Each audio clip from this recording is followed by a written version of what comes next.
election will not occur before the November election. The Supreme Court ruled that Trump has immunity from prosecution for official acts taken in office. District Court Judge Tanya Chutkan rejected Trump's motion to dismiss the case, but set an August 16th hearing to determine the next steps. Trump's criminal case in Georgia is also delayed, pending appeals. Legal analysts believe that these cases may not proceed to trial before the end of 2024, if at all. TNT's Chris Smith spoke to retired Lieutenant Colonel Kevin Lockery about whether the world was conned by the COVID vaccination jab. And in fact, there is a strong correlation between vitamin D serum levels in the blood and one's propensity to catch this disease and to suffer severely from it. If you have low vitamin D3, you can catch it easily and you can suffer badly. Now, I asked the doctor to see if he could find out the vitamin D3 levels of the people who were dying. And after a couple of weeks, he came back and said, look, it's too difficult to get that information. When you went to the government website, you saw that the average age of death of people dying from COVID was 82 for males and 86 for females. Children were virtually unaffected. We'll be back with another news break at the top of the next hour. This has been James O'Neill for TNT.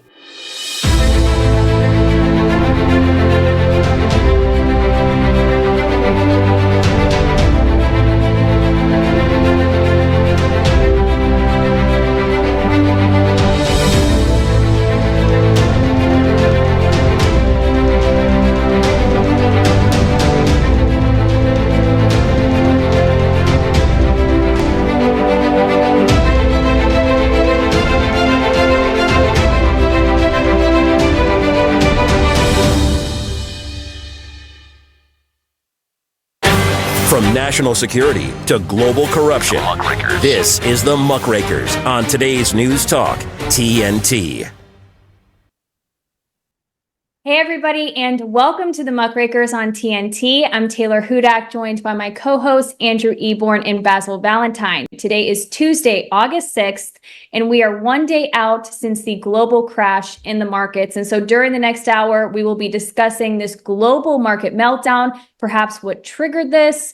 We'll be examining if we could be headed toward a recession or if we are already there. We will also take a look at economic events of the past and present, and also discuss CBDCs and much more. So we have a big show ready to go for you today. We thank you for joining us. I'm going to get right into this and hand it over to you, Andrew. So we know, of course, that yesterday there was a significant stock market crash. The Japanese Nikkei suffered its most significant one-day loss yesterday, and this was since 1987. So most significant loss since 87. Other Asian markets also took a hit. European stocks were nearing a 6-month lows. However, today it does appear that the Asian markets will recover. So there's been some speculation if this is going to be a larger crash or if this is just going to be a situation in which we are able to recover. So before we get into some analysis, I want to hand it to you, Andrew, as I said, to just lay out the facts, get everybody caught up to date as to what we're looking at here. Thanks very much, Taylor. It's great to be joined by Basil as well, which is good. So let's have a look at the facts then. The FTSE 100 had its worst trading day in over a year, and the biggest concerns were about the US economy. Now, here in the UK, over 40 billion, that's 40 billion, was wiped from the value of the biggest quoted companies on the London Stock Exchange. The FTSE 100 index fell 2%, closing at 8,008. And the FTSE 250, which is normally a barometer of UK business health, that dropped about 2.8%. The sell-off basically began because of Wall Street due to disappointing jobs data in the US and poor financial results from people like Amazon and Intel. And investors, basically, they get very scared. And when they get scared, there's a sort of panic buying and selling and so on and so forth. And they feared that the US economic growth at 2.8% in quarter two might falter. And what they did, they blamed the Federal Reserve decision not to cut interest rates. The good news, however, is that today, as you hinted at, Taylor, the Japan's Nikkei 225 index, whilst it fell 12.4% yesterday, it's worse since October 1987, it's basically coming back. And it's gone up 10%, which is one of the biggest surges they've had for an awful long time. The yen has now stabilized at about 144 to the dollar. And basically, it's a historic surge they had. It's about 3,453 points in the Nikkei 225. So it's basically been a roller coaster on the market. And what is always fascinating about these things is if you look back at history, and that's what we've been doing, and I know Basil and you have been doing a deep dive into what the various historical crashes have been and what lessons may have been learned. I was looking within seconds ago, just before we came on air, at the FTSE. There was the usual sort of roller coaster where it went up a bit and then down a bit, and it's around the just over 8,000 mark as we speak. But it's going to be an interesting day, and people are going to keep their eye on it. But the good news is that Japan recovered accordingly, and quite a big recovery it was too. Yeah, exactly. From what I understand, this is pretty typical for Japan to have a quick recovery. As you had mentioned, we know that this crash was triggered by the raising of interest rates in Japan, which had me questioning, okay, well, why now? I know that it was inevitable. They had to raise interest rates. I think they were in the negative zone for some time and then also at zero. So it was inevitable that this had to happen. But also this job markets report in the United States has also been referenced. It was mentioned on the media repeatedly that there was somewhat of a shock that the unemployment rate was so high, which was surprising to me because I don't find that all too shocking, but that's how it's been reporting. Anyways, Basil, any thoughts on the trigger to this economic crash? What do you see as one of the key points here?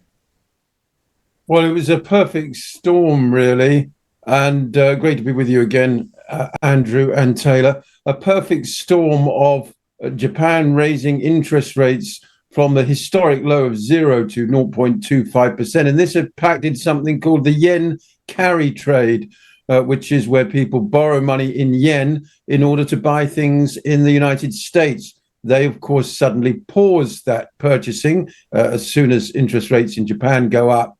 But historically, we are, of course, dealing with record highs, both for the Nikkei index and the Dow. You know, the Dow is over 40,000. It was 1,000 points in the late 1980s. So nobody on Wall Street is about to go poor. There's been a lot of profit taking, particularly in AI stocks, which, although still strong, aren't going to yield the massive dividends in the short term that people hoped. So to put it all together, this multiplicity of factors started with Japan raising interest rates in the middle of last week. That raised eyebrows, but certainly didn't cause any panic. Japan had to do so because the yen had fallen about 20% against the dollar and was in danger of going through the floor. So they finally had to increase interest rates after 30 years of unbelievably low interest rates in Japan. They've had this very loose monetary policy since the mid-1990s. The raised eyebrows then turned into a more furrowed brow on Friday at the disappointing US jobs and manufacturing numbers, although still some way short of being a recession. And then you bring those together on Monday. Of course, the United States wakes up after Japan. Japan stocks have taken a fall, and the whole thing becomes a bit of a downward spiral with a lot of profit taking going on. I should emphasize, a lot of people deciding, well, we've had a jolly good run for the last few months, last few years. In spite of COVID and everything, the market continued to power ahead. So people decided to put their money in their pockets, basically, and wait and see what happens next. So these market corrections are inevitable from time to time. We shouldn't regard this one as anything like the Wall Street crash of 1929 or even Black Monday in the 1980s. The five factors people are looking at in general being a scare about potential for growth in the United States, although the United States, of all the major developed economies in the West, has been growing far faster than Europe, Canada, or Japan. Concerns about a policy mistake, in other words, that the Fed didn't cut rates last month. They've been focused on keeping inflation down, on pleasing Main Street, as they say, rather than Wall Street, with higher than usual interest rates. Then there are the technicals of the economy itself and political aspects, both geopolitical, with the potential for a widespread war breaking out in the Middle East, and domestically, because the surging in the opinion polls of Kamala Harris has led some investors to think, of course, if she wins the election, she will be less favorable to corporate America than Donald Trump. Donald Trump would mean another round of corporate tax cuts, everybody rubbing their hands at the prospect of that. So, all these things have come to play simultaneously. But as Andrew said, markets in Europe have to some extent rebounded this morning. Yeah. I think it's also just helpful, as Basil's made some excellent points there, just to put the stats on that as well, because as he pointed out, July to August, the US stocks index, basically, it did hit all-time highs. It was led by the AI investment boom. And we talk about history repeats itself. And I always say history repeats itself because we don't learn the lessons from history. And we remember about the tech booms beforehand, the boom and bust, and everybody getting terribly excited. How much did you make, Andrew? Back in the I bought a whole bubble, Rolls Royces and a whole stable full of horses. It's always a joy, and some fine whiskies to share with Mike. So all of those are really, really good. But the key to it, and that's why I say about sort of history, if you look at that sort of stuff, and it was Goldman Sachs predicted that AI is basically going to cost about 300 million jobs as it's going to replace people, but new jobs will be created. So we always need to do that. And as you know, I speak around the world about AI. Talking about the benefits, but also the huge risks. And I point out it's perhaps our biggest human achievement, but also potentially the biggest existential threat. So we need to look at that. So it's technology giants like Apple, Microsoft, Nvidia, they all reached historic levels. And the US economy and job market, the initial optimism, despite the sort of slowing down of the economic signs, there was a disappointing job report. In July, 114,000 jobs were added, but it was predicted there'd be 175,000 expected. And normally what happens as soon as they're then disappointing results, the market reacts viciously, if you like. It instantly has that sort of side. There was also unemployment, as we say, that rose from 4.3% from 4.1%, again indicating a recession risk. So that is looking at that sort of side and the sort of relevant impact that has. But it always astounds me. We talk about history and we talk about looking back at this sort of stuff. And I tapped into ChatGPT today about investment and that sort of stuff. And it warns about all these risks and it warns about the volatility of the market. And we still don't learn the lessons. I find that extraordinary. Taylor. Yeah, exactly. And if you look throughout history, that is definitely supported with your statements. But I do want to point to a very interesting segment that I saw was broadcast on Fox News Business. There was a gentleman, Jeff Sika, I believe he is some sort of economist or economic expert, in which he did discuss further on the employment markets within the United States, which again, just as a reminder, was of course being stated as one of the reasons as to what led to this market crash was this very disappointing high unemployment report of the month of July. He stated the following. Again, these are his words. I just want a reaction from you both. I'll first start with you, Basil. But first of all, he stated that there's a false belief that there is strength in the employment market in the United States. 1.2 million Americans, U.S. citizens, had lost their jobs and they were replaced by 1.3 million foreign-born or illegal immigrants. And he cited that this is coming from the U.S. Labor statistics. So any thoughts on that element? I was actually quite shocked to hear this in the corporate mainstream media, but do you think that there's any merit to that? And do you have anything to elaborate further with the point that he had made, Basil?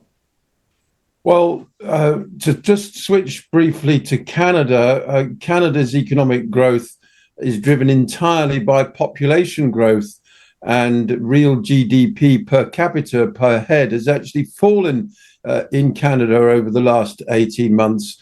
It is a not dissimilar situation in the United States and indeed in the United Kingdom. One very quick way for governments to make economic statistics look better is to import more people, because more people simply means a bigger economy. Obviously, that's what the Biden administration have done in the United States with their open border policy to the south.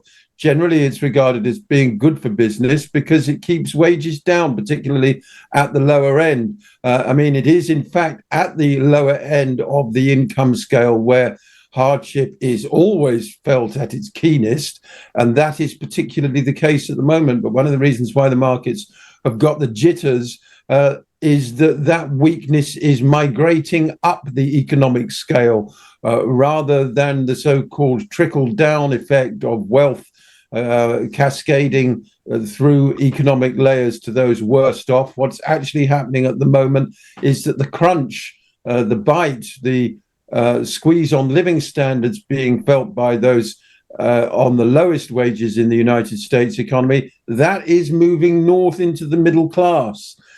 So, yes, of course, population growth of immigrants helps to feed that. That's why traditionally labor unions were opposed to mass migration, because it has a negative impact on wages. And at the end of the day, it's up to workers with their spare money to buy the goods and services that the corporations produce. And if people don't have any money in their pockets to buy anything, that's the long-term structural problem that some people say is behind all this, and that will lead to some sort of major global crash at some point in the future. That's what the doom mongers are always saying. But at the moment, we're dealing with effectively a containment issue, for which the Fed bears some responsibility, because they had the opportunity to cut interest rates and they didn't. Excellent insight, Basil. I do need to cut for a short break. When we return, we will continue this discussion on this recent market crash, as well as discuss the potential rollout of CBDCs and economic history, both past and present. So that's what we'll be discussing after the break. You're watching the Muckrakers on TNT. Stick with us. From weather and traffic reports to news of political developments, we turn to journalists for the information we need to live our daily lives. Journalists around the world provide news that is essential for democracy, for personal freedom, and for safety and stability. Yet their ability to report freely and safely is under attack like never before. Too many journalists are paying with their lives. They face exponential risks, and they've already paid a heavy toll. Death threats, online harassment, and physical attacks are becoming a daily experience of journalists in all countries.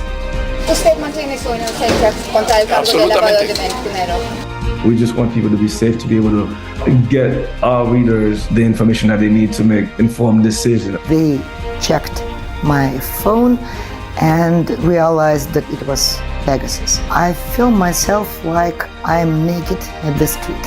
These charges were politicized from the start. Facts win. Truth wins. Justice wins. C'est énorme pour moi d'être là, d'être libre, surtout que je ne m'y attendais pas du tout. Stand with a free press. Stand with journalists whose reporting won't be silenced. Press freedom is your freedom.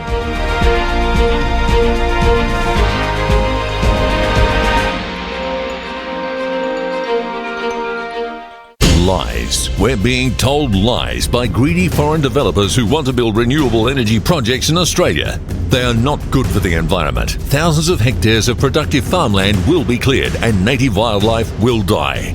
These developments promise clean energy, but at what cost? Let's help protect our communities and their irreplaceable way of life.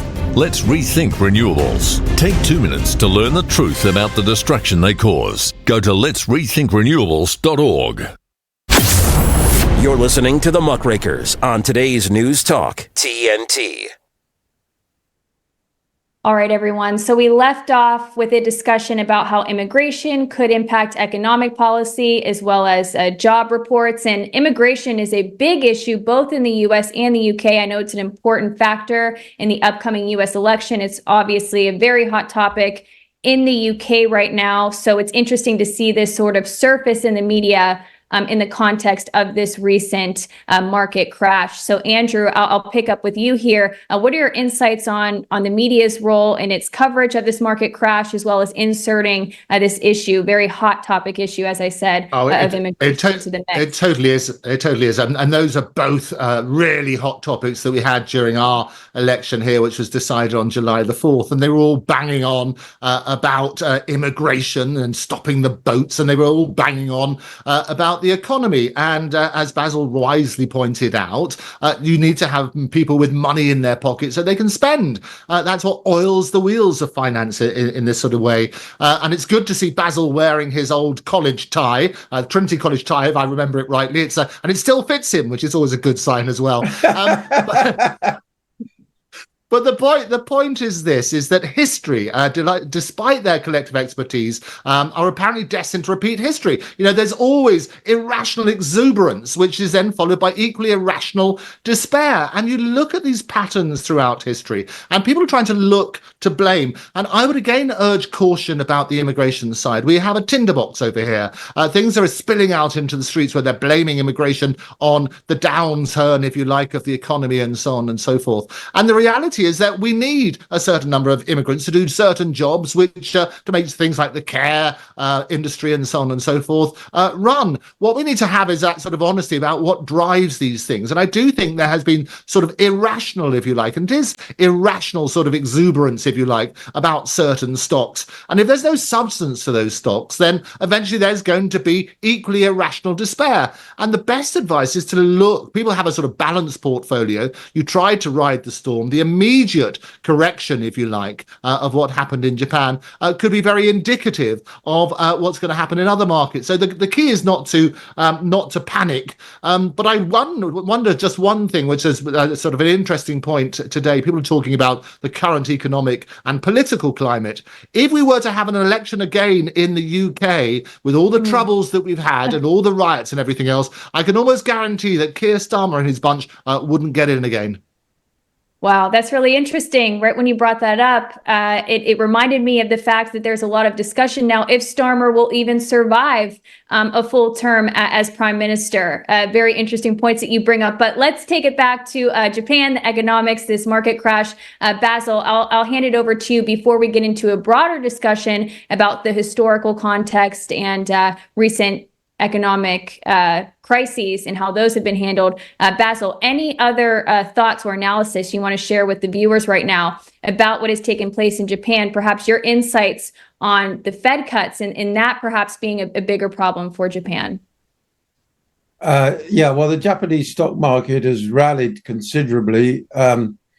Markets in general are very jittery, particularly when they're at record highs. So we shouldn't be surprised about what's happened at all, really. And as always, expectations against reality is what markets react to. As Andrew said, America did actually put on over 100,000 jobs in the latest figures, but it wasn't quite as many as was hoped. So that's why people, react as dangerously as they do. And also, you've now got the added cryptocurrency factor, and Bitcoin came off a considerable amount on Friday and Monday, and does begin to look like one of the things that people evacuate first when readjusting their portfolios in a time of jitters, because at the end of the day, well, is it actually backed by, other than general market confidence? At least if you've got shares in Intel or Microsoft or Apple or whoever, you know that they're a big company and they're going to be churning out product for years to come. So back to the question of Japan and the yen. Well, Japan is a big savings nation, and those savings provide liquidity for international markets. So when Japanese interest rates go up, suddenly that liquidity appears to be a lot more expensive than it was before, because even a very small rise in Japanese interest rates translates to billions of dollars over a period of months of borrowing. Now, if the Federal Reserve decides to cut interest rates and therefore bring US and Japanese rates closer together, that could cause further jitters in the Japanese markets, which then, of course, have a knock-on effect to American markets, just as, of course, as American markets do to Europe and the UK. In general, I mean, these rebalancings have to take place because, as I said, Japan has had historically low interest rates for decades. And of course, there are market analysts and traders around now, the guys in short sleeve shirts who populate the trading floors, aged between 18 and 45, who have no memory whatsoever of double-digit interest rates that we had in the 20th century, Andrew, and so therefore get the jitters as soon as interest rates stick around 5% for any length of time, which seems extraordinary when you consider the mortgage rates that we have had in the past. So, all these things come together at the same time, but there must be a rebalancing because Japan can't allow its currency to crash through the floor because it offers money so cheap. And at the same time, householders the world over, if we want to lessen this squeeze on the middle classes, they could do with an interest rate cut and therefore a mortgage rate cut on both sides of the Atlantic. So whenever there's a readjustment, you get volatility, you get nervousness. But there are no signs at the moment of the sort of global crash that the conspiracy theorists like to peddle. Oh, the whole system's going to come crashing down, any minute now, and here it is. Look, there's no indication of that in any of these figures or current actions.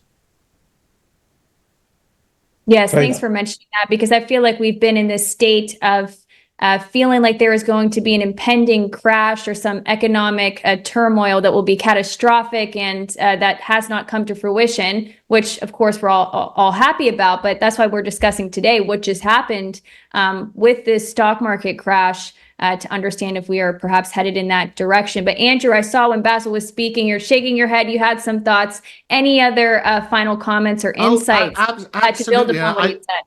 And I think, as Basil so brilliantly put it, you need to look at history, because when you look at history, you can basically, as I always say, shine more light and less heat on the situation.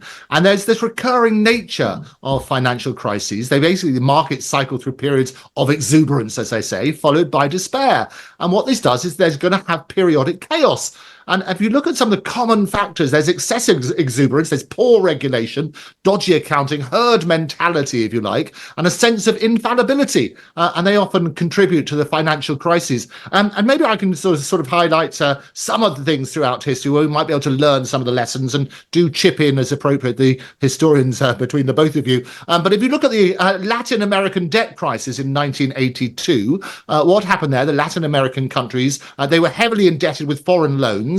They couldn't repay during the global recession. And what happened? It led to the IMF bailouts, and Brady bonds were eventually basically provided relief. Now, the main culprits were Mexico, Brazil, and Argentina, and they borrowed money for development and infrastructure programs. And whilst their economies were booming, the banks were happy to provide loans, to the point where Latin American debt quadrupled in 7 years. Now, obviously, surprise, surprise, when the world's economy went into recession in the late 1970s, the problem compounded itself. And I think if you have a look at that sort of stuff, you've got some sort of relevance there, because the crisis officially kicked off in August 1982, I think it was, when Mexico's finance minister said the country could not pay its bills. It also led in 1989 to the novel creation of Brady bonds, which were designed to reduce debt in these countries by converting distressed sovereign debt into a number of different types of bonds. So it's a question of looking at the relevant things, and making sure we learn the lessons on that sort of basis. Banks could then exchange these claims on these debts for tradable assets, which enabled them to get their debt off the balance sheet. And there are other examples throughout history, which I'm sure you want to sort of bring in, and the sort of lessons that might be learned from them as well, Taylor. Yeah, it's very interesting to me, and both of you feel free to agree or disagree or add some additional insights to this. But as a media person, not an economics expert, just looking at the various crises over the 20th century and also recently with inflation in 2021 to 2023, it seems like there is a concerted effort to sort of cover up very bad central banking policies and sort of shift the blame and either use, say, a war, some sort of energy crisis as the reason for inflation or economic downturn. So just to briefly cite a few examples, I mean, in 1973, we experienced inflation. This was initially blamed on the oil shock, but I believe some declassified reports have been able to show that that's not exactly what had happened. So just for some historical context here, I'm sure both of you are familiar, but for the listeners, in case you are not, Henry Kissinger, of course, was sent to Saudi Arabia to make the deal, the petrodollar deal, which was initially done in secret. And this, again, led to the new system of the petrodollar. Of course, Saudi Arabia was the largest producer and exporter of oil. So this agreement allowed for a situation in which Saudi Arabia agreed to sell its oil only against US dollars, and then the US would protect the interests of the ruling family of Saudi Arabia. And the inflation that was seen in 73 was blamed on the oil shock, which happened in 74, because that's when the petrodollar policies first started to come to fruition, or rather, there was an increase in the oil price in January of 74. This led to inflation, but in order to hide this, the blame was shifted onto this agreement. However, it was actually due to the central banks in the United States and also the U.S. allies printing U.S. dollars. So it was this printing of money that actually led to the inflation, not this oil shock. That was the cover. And this reminds me of what had recently happened with inflation in 2021 and 2023, where it was blamed on this crisis in Ukraine, this energy shock. However, the inflation we saw in 2021 and the next few years was due to the fact that there was excessive money printing during the COVID crisis of 2020. So again, it just points to a concerted effort to try to conceal the true cause of economic turmoil. Basil, any insights you have to this, any other areas of history that you would like to point to that perhaps maybe even relate to what we're seeing today with this recent market crash? Well, the United States has generally done better than Europe and the rest of the world over the last couple of years, to a lot of people's surprise, because it is better insulated from these shocks. It's actually the world's largest producer of energy at the moment, and also is very largely self-sufficient in food. And it was Europe that shot itself in the foot with the sanctions during the Ukraine-Russia war, because Europe imported, or still does via India and China, large amounts of gas from Russia, as well as food from Ukraine. So together with the fact that it is still the reserve currency, the US dollar, in spite of lots of talk of countries around the world dumping it, that means the United States is uniquely positioned to be buffeted from these kind of shocks, as it always has been in the past, which is why if you look at some of the other fundamentals of the US economy, they're generally very weak,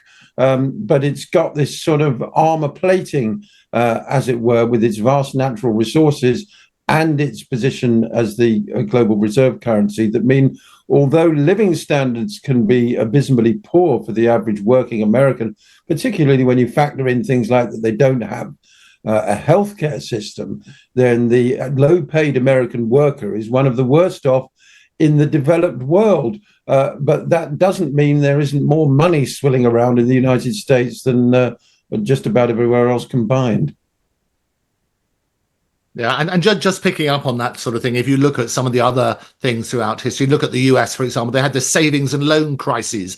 You might remember the 1980s. You see, the 1980s and 1990s, and over 700 US savings and loan associations failed due to basically lending long-term at fixed rates with short-term money. And that led to deregulation and accounting gimmicks that were basically just worsening the crisis. What the government did, it responded with a set of regulations called Financial Institutions Reform, Recovery and Enforcement Act, you might remember, of 1989. And that tightened up the rules on this sort of area. But Freddie Mac and Fannie Mae, you might remember those names, yes. Freddie and Fannie, more responsibility for supporting mortgage for lower income individuals. And another I would also quote is obviously the stock market crash of 1987, when the global markets crashed. The US Dow Jones dropped 20%. Remember Black Monday? Blue Monday was a much better song, by the way, but Black Monday, that's what it was. And people were absolutely desperate. And that was largely attributed to what's called program trading, where computers were executing a high number of trades in a rapid fashion. Many were programs basically to sell as prices dropped, and it created basically a self-inflicted crash. So again, we need to look at these sort of things. This is not the first time. It won't be the last time. But I still find it astounding that we're still not learning those lessons. People panic. And when people panic, as I say, you've got excessive exuberance followed by excessive despair. It's basically a self-fulfilling prophecy. Yeah, I mean, self-fulfilling prophecies are absolutely crucial to any understanding of economics and also the relationship to expectations. I mean, the whole austerity thing in Britain, it's a choice. It's as simple as that. Yeah. Government chose to enforce austerity on people. It did not have to. Unfortunately, and for all the wrong reasons, the bedrock of the economic policy implemented by Western governments throughout the 1960s and 70s, which was basically Keynesian economics, was undermined by monetarism in the 1980s, which had some merits, but was by no means the sort of panacea, the magic bullet to cure the inflation of the 1970s that people thought it was. It's a really very simplistic notion of monetarism. And what's more, it's actually been completely abandoned by governments these days, even though other aspects of neoliberalism remain. And I'm talking, of course, about the biggest elephant in the room of the lot, which is the US national debt. Now, there was a time when theoretically, at least, people would have said, well, with that amount of debt, inflation will be 50%, 100%. You'll see, Argentinian levels of inflation in the United States because it's borrowed, trillions of dollars, absolutely off the charts compared to where we were 25 years ago. Bill Clinton managed to virtually bring the borrowing down to zero. Now it's, absolutely skyrocketed, and yet inflation is relatively stable, thereby, to a large extent, giving the lie to monetarism, unless, of course, we're in for some, massive bubble bursting at some point over the next few years. But there isn't the income there to drive inflation. That's the thing. People can only put prices up if people have got the money to pay those prices, and they haven't. Yeah, I mean, it is interesting. There's a sort of ray of hope, if you like, if you're going to look at history for the 1987 crash. Basically, what happened was, whilst it continued to fall into November of that year, by December, it was back up and ended the year positively. So a lot of people, rather than panicking, if it's the advice would be obviously get professional advice, and previous performance is not a guarantee of future success, they always say. But have a look at these things, and panic selling is not necessarily the way to do it. Yeah, exactly. And on a somewhat related note, I do want to point to the IMF and the World Bank and the policies that come from Washington that are being pushed onto other countries, which really do not help these countries grow and turn into developed countries. In fact, there are only 5 countries that have moved from developing country status to developed country status, and they are all in East Asia. This includes Japan, which is interesting given the topic for today, South Korea, China, also Singapore. And these countries were successful because they rejected the IMF World Bank policies, which pushed deregulation, liberalization, as well as privatization. They rejected this. And so it very much seems as if we need to be questioning, too, the policies that come out of the United States, that come out of Washington, and the I think there's overall more to apparatus. Absolutely, but there's more to the economic success of East Asia than simply the fact they rejected the economic policies. There's also tremendous technical innovation and a very strong work ethic. And you put those two together, then you've got a recipe for success. It's a delicious fusion, isn't it? And that work ethic we talk about, that's what you want, work ethic with that sort of stuff, with technology. But again, I would warn you, as part of history, as to say, about the excitement people have in a particular sector, and just remind everybody about the dot-com bubble in 1999 to 2000, which was an overvaluation of tech and internet stock. That led to the market crash when the economy slowed and interest rates rose. And as in most crises, it was preceded by a bull rush into one sector. In this case, it was technology and interrelated stock. Individuals became millionaires overnight, but companies such as eBay and Amazon, and interestingly, they're right front and center again. But the hysteria, and that's what I would call it, reached such a pitch that the inconvenient fact that a few of these companies made no money at all, basically, obviously it scarcely mattered to a lot of people. So whilst I advocate about AI and new technology, and absolutely that will revolutionize our life, we also have to have some economic reality. Some of these stocks will be going nowhere, and you just have to be careful of that. So do get sound advice. Absolutely. All right. We need to take one more break for this show. And when we return, we will definitely get into CBDCs, what many refer to as a digital control grid, as well as how this crash could impact politics in the United States. So that's what we'll discuss when we return from our break. My name's Stacy. I'm 57, and I was adopted in 2020. We were adopted in 2019. And we were adopted in 2021. We had a house, and it sounds crazy, but it wasn't a home. The one thing that Jake and Emma brought is it became a home. When I met Dakota, he had just turned 14. You weren't there for the first this and the first that. I missed the first words, but we got a lot of other firsts. Watching her say, oh my God, I cannot believe I got my license. And she's like, I passed. And I'm like, girl. See them grow. It is... They chose to love us. They didn't have to. They chose us. Family. You and you. Kids in the middle. What I thought was a complete life was nowhere near complete, but it is now. Learn about adopting a teen from foster care. You can't imagine the reward. Visit adoptuskids.org. When a crisis hits, close to home and across the globe, nonprofits are on the front lines, ready to serve. Healing, nurturing, rescuing, protecting, inspiring. The work of philanthropic organizations has never been more important, and it's donors and volunteers like you who make all this possible. Thank you. The Nonprofit Alliance. This is the Muckrakers on today's News Talk, TNT. All right, so we do want to take a look at this economic crash in the context of the U.S. election, U.S. politics. Of course, given that we are in the election season, a very heated election cycle, of course, something like this economic crash is going to be politicized. And we saw that Trump went to social media. I believe he went to his own Truth Social. He made a statement blaming this market crash on Kamala Harris. Much of the pro-Trump conservative right-leaning media and commentators have ran with this and have referred to this crash as the Kamala crash. So Basil, what is your thoughts and assessment on what you have seen, the media's reaction to this and the politicization of this market downfall? Well, it was Bill Clinton in his 1992 campaign that had the words, "It's the economy, stupid," written on the whiteboard of the election room.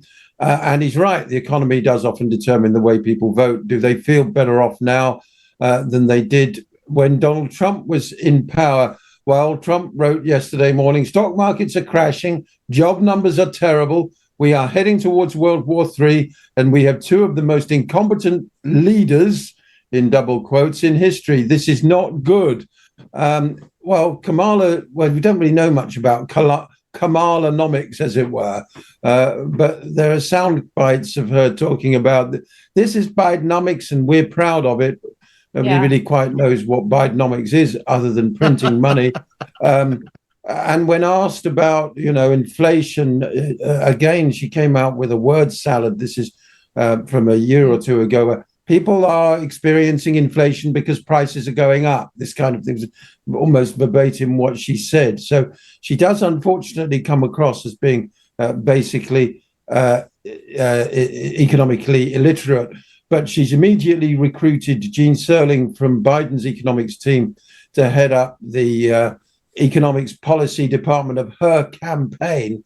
So at least she's aware of the fact she knows nothing about it. But she's going to get into trouble on the debate stage. Whether or not Trump can make it stick, that this is all on her, or indeed, as we've been saying, whether this would in fact blow over, was a perfectly natural correction of the markets. And by November, things will be stable or looking strong again. Well, it's much too early to say, but certainly a rate cut from the Federal Reserve would be very much in Harris's favor, because people do always revert to the incumbent, which is why incumbents win so many presidential elections, if they feel it means that the economy is going to be more stable. Yeah, and it's exactly that. That's what happened in the UK. They basically Starmer and versus Sunak. Sunak was running on the fear, if you like. It didn't do much good, but he was running on the fear that we're making progress. If you change horses now, it's going to get worse. But I like the alliteration of the Kamala, as her name is. It's Kamala, the Kamala crash. And this is what they're doing. They're throwing all these little words around at the moment, calling people weird on the other side, just to make sure that they stick. So Kamala crash for a little while, I predict, will be trending. And you might remember, just to bring in a bit of the history as well, with Liz Truss and her extraordinary 49-day tenure as the UK's Prime Minister. It's the most remembered for her 2022 mini budget. What that proposed was 45 billion in unfunded tax cuts, and that led to economic panic and financial market chaos. She resigned after the fallout, after blaming her Chancellor first of all, although she maintains her economic philosophy and dismisses critics as stupid. She basically blamed the Office of Budget Responsibility, the OBR, and the Bank of England for obstructing her plans.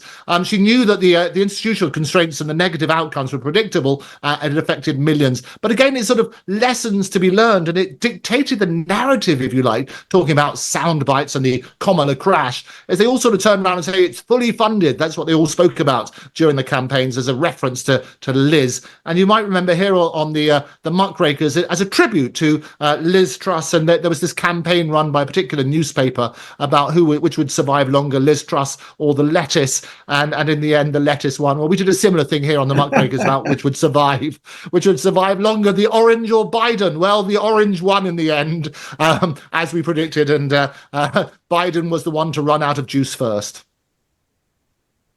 Yeah, interesting points. I am curious if this is something that's going to stick, that is this market crash, or if it will blow over. There was mixed reports in the media, but my sense is now, after discussing with you two and looking into this further, I do think it could blow over, or perhaps a big recession could be further delayed. But it is interesting to see, as you said, Andrew, these sound bites resurface. Kamala Harris doesn't look too good, but I think we can expect, of course, that the candidates in the United States would use this as leverage to attack their opponent, of course. So we could expect that. But I do want to now shift our focus to CBDCs. I mentioned this a few times throughout today's show. It is a really important topic to get into. And by the way, for any skeptics out there who think that CBDCs are something we shouldn't worry about, or that they're not really control tools to be used against us, I want to point to statements coming from the head of the Bank for International Settlements, Augustin Carstens. I believe he made this statement during a presentation about 3 years ago, in which he said that the problem with using cash is that we don't know who's using certain amount of dollar bills today. We don't know what they're spending that money on. However, with the CBDC, we can see what people are spending money on, and we can also further control that, because we know that in the white paper, at least for the digital euro, there was programmability, which means that they are able to prevent people from maybe getting that extra beer at the bar. They can prevent people from getting that extra steak that they want to cook for dinner on grounds that we need to help preserve the climate and prevent further climate change. So CBDCs can be programmable.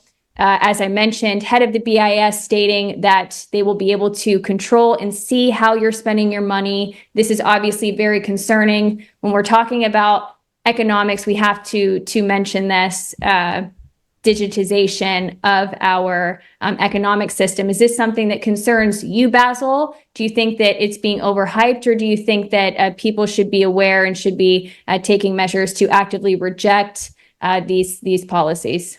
Or potential policies? Yeah, I mean, the problem with it is that it's sort of stepping stones to CBDCs, beginning with the cashless society. Now, in the UK, in fact, worldwide, didn't we? We had that huge outage a couple of weeks ago with lots of shops, card readers going down. I mean, in fact, I was in a restaurant here in Somerset on Saturday and was told the card reading machine was down and they would only be able to take cash. So, we've got to keep cash alive, although I must confess I don't use it very much myself these days. As soon as we go completely cashless, then that sets the stage for CBDCs. But it's by no means a uniform call amongst the sort of glitterati of the financial world. For example, in Forbes magazine today, there is an article by Frank Corver in which he extensively quotes Nicholas Anthony's new book, Digital Currency or Digital Control, about CBDCs. Now, Anthony is himself a policy analyst at the Cato Institute's Center for Monetary and Financial Alternatives and a fellow at the Human Rights Foundation, who created the institution CBDC Tracker, and he is implacably opposed to the creation or implementation of CBDCs because of the limitations on freedom and the ability to track them, the denial of privacy and everything else associated with them. Now, of course, that's only one voice, and he points out that the public have been largely excluded up to this point from the conversation about CBDCs. So if we don't want them, it's up to us to make our voices heard and to be aware of the fact that there are people writing in organs such as Forbes, which you might think was part of the whole sort of globalist monetary sphere that would be trying to ram these things down our throat. That's not the case. So we just have to sort of link arms with everybody in agreement. What we have to do in terms of government is, in the UK, write to your MP. In the US, write to your congressman. What are your views? Is this anything coming down the line? As far as the European Union are concerned, they say they have no plans to phase out cash within the next 10 to 15 years. Well, that isn't particularly long, but it might see me and Andrew out. And while there's cash available, then of course a CBDC is ultimately redundant, because if you can take cash out of a bank, nobody knows what you spend it on, unless, of course, you then can't buy anything with the cash, because people won't take it. That's another problem. Yeah. But go on. Yeah, exactly. I mean, I just, before I let you come in, Andrew, I was just going to say, I reiterate your points, agree with what you're saying, Basil. Using cash is so important. I know that in some countries and in certain regions, you can't use cash. You have to use a card. You have to use some sort of payment system on your phone. I really do my best to try to reject that. Interestingly, in Hungary, there's a lot of businesses where you can only use cash. You cannot use a card. So I find this really interesting, because Hungary is true in England much on as well, board with the digital ID stuff. Yeah. Certain fish and chip shops and Turkish barbers will only take cash in England, but that's for their own reasons. Yes. Yeah. So I think it's great, but yeah, we should reject digitization. Just my view. I think once it's digital, it can be controlled. Andrew, any thoughts? Absolutely. IHA. I hate acronyms. And I do believe when there will be some people out there saying, what on earth is CBDC? I'll tell them, a lot of people will know. It's basically the central bank digital currency, the new form of money, where basically it's digital form. You don't have cash. And I do believe, like any industry, when people are talking about economics and so on and so forth, a lot of people hide behind jargon. And I think what I really try to do is sort of jargon bust, if you like. So that's what it is. Central bank digital currency. And as Basil rightly pointed out, we had this enormous crash of the IT crash, where the whole sort of systems and airlines basically couldn't do their normal sort of check-ins, or flights couldn't take off. You had even major broadcasters were taken off air. So we have to make sure, whilst I sort of advocate, back to the futurist, I advocate embracing technology, we have to also make sure that there's an analog version available, so that we don't just grind to a halt. So we must never get rid of cash. It's rather like all these parking apps, and I speak to a lot of people about those, sort of elderly and others who don't have a smartphone, for example, who are unable to park as a result of this sort of stuff. So we have to be very, very sensitive to this sort of thing, and we must absolutely resist a complete takeover of the central bank digital currency, or anything which is totally just digital. We have to cater for all eventualities. And I think understanding this sort of stuff, and people understand, this is why I labour the point about understanding history. People can prepare on this sort of basis. If you look back at history and see what happens, markets correct themselves, we basically be a bit more cautious in terms of what we do and expectations, but work out that we have to get basically an environment where people are encouraged to spend, if you like, up to their own particular limits, but to make the economy go round. Because if there is no consumer spending, as I pointed out earlier, then basically that the whole economic, the oil, if you like, that wheels depend upon in the economy won't turn. So we need to get that sort of area of optimism about. But we're coming from a very very diseased information age, and we've also had a lot of strains, if you like, on that sort of thing. We're obviously in the middle of just about World War III, and the money which is being spent on arms and various other things is having a crippling effect. The whole thing about COVID, which you spoke about, the devastating economic and effects, not just on the economy, but on health and mental health, and people having been led, if you like, to trust in the experts, in inverted commas. Well, if ever there was a time to question not trusting the experts, there's evidence of that now, and that's being unpacked all of the time. So that's what I would do. Look back at history, work out the sort of patterns that there are. Don't panic is what we'd say. Don't panic, Mr. Mannering, which would be appropriate over here in the UK, but probably meaningless for the rest of the world. Basil knows what I'm talking about. All right, Basil, final thoughts. Well, I just wanted to actually come back to Trump and attacking Kamala for the crash before we go. He's co-opted the legendary Howard Lutnick to his side. She's in power now, and look what is happening. 1 week of the fake media saying better polls for Kamala, and you get a market crash. Trump cash versus Kamala crash. That's what Howard Lutnick tweeted in a post on X following his $10 million fundraiser. So expect Trump and his Republican cohorts. And it is an interesting extra flank to the sort of identity politics and all the rest of women's reproductive rights and things that Harris is going to run on. If he gets Wall Street's backing, because they think they'll do better, then that will be a very significant marker with respect to the upcoming election. Absolutely. And given that you brought up the election, something to watch out for today is that Kamala Harris VP pick is imminent. Today, Tuesday, is the final day she will have to announce. So at some point that will be made public, and we will absolutely be covering that on TNT. I want to thank both of you, Andrew Eborn, Basil Valentine. Fantastic discussion. We covered so much on this economic crash. Hopefully we won't have to revisit this, but perhaps we will in the future. We'll continue to examine the economic situation as it relates to geopolitics, electoral politics, and so much more. So again, I want to thank all of you for watching today's episode of the Muckrakers. We will be back at it tomorrow. It'll be hosted by Andrew Eborn and returning guests Martin J. and George Samueli. So don't miss that same time, 12 p.m. London, and we'll see you then. To hear a replay of this hour, go to episodes at tntradio.live. Now, TNT Radio News. For TNT, this is James O'Neill. The UK government urged British nationals in Lebanon to leave immediately due to escalating tensions in the Middle East, following the assassination of Hezbollah and Hamas leaders by Israel. 2 Royal Navy ships and several Royal Air Force helicopters were put on standby in the eastern Mediterranean. Foreign Secretary David Lammy warned of rapid deterioration in the region and emphasized the need for de-escalation and a diplomatic solution. The government has deployed military personnel and consular experts to support British nationals. The US, France, Sweden, and Canada have issued similar evacuation advice to their citizens.